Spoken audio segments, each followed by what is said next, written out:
This time we're going to define a circle. So what is a circle? A circle is a closed curve, all points of which are equidistant from a fixed point called the center. Say for example, we have this figure. We can only say that this is really a circle if points B, C, D, and E are of equal distance from this fixed point, which is point A. So we can prove it using the distance formula. So our distance formula is given by D is equal to square root of x sub 2 minus x sub 1 squared plus y sub 2 minus y sub 1 squared. Okay. So let us take the distance from point A to point B, given their coordinates. So let us apply the formula. Square root of,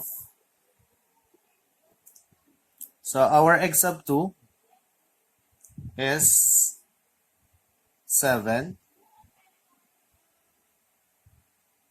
minus x sub 1, 3 squared plus y sub 2 is 1 minus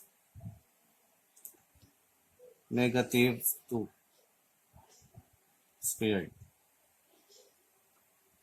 So we have square root of 7 minus 3 is 4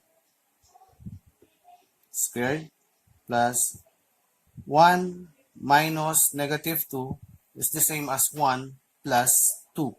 So which is 3 squared. This is equal to square root of 4 squared is 16 plus 3 squared is 9. Square root of 16 plus 9 is 25. And the square root of 25 is 5. So we have the distance from point A to point B is 5 units. How about the distance from point A to point C? So let's have the distance formula. The square root of, so x sub 2, say negative 1 minus 3 squared plus 1 minus negative 2 squared. So we have the square root of negative 1 minus 3 is negative 4 squared plus 1 minus negative 2 is the same as 1 plus 2. So that is 3 squared. So negative 4 squared is 16 plus 3 squared is 9. So 16 plus 9 is 25. And the square root of 25 is 5. So that is 5 units. So the distance from point A to point C is also 5 units. How about the distance from point A to point D? So we have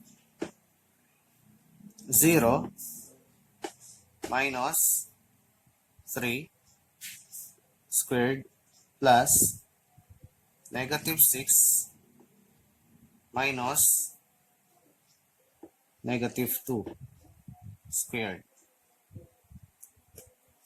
So we have 0 minus 3 is negative 3 squared plus negative 6 minus negative 2 is the same as negative 6 plus 2. So negative 6 plus 2 is negative 4 squared. So we have negative 3 squared is 9 plus negative 4 squared is 16. So 9 plus 16 is 25. Square root of 25 is also 5. So 5 units distance from point A to point D. Okay, last. Let's have the distance from point A to point E. So using the same formula, so we have example 2 is 7 minus 3 squared plus negative 5 minus negative 2 squared. We have 7 minus 3 is 4 squared plus negative 5 minus negative 2 is negative 5 plus 2. So negative 5 plus 2 is negative 3 squared. Negative 4 squared is 16 plus negative 3 squared is 9. So 16 plus 9 is 25. And the square root of 25 is 5. So this is 5 units. So the distance from point A to point E is also 5 units.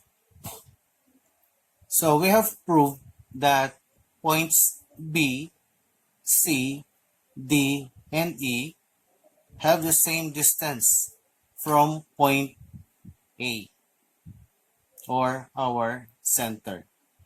Therefore, this given figure is a circle because all these points have the same distance from this fixed point called the center.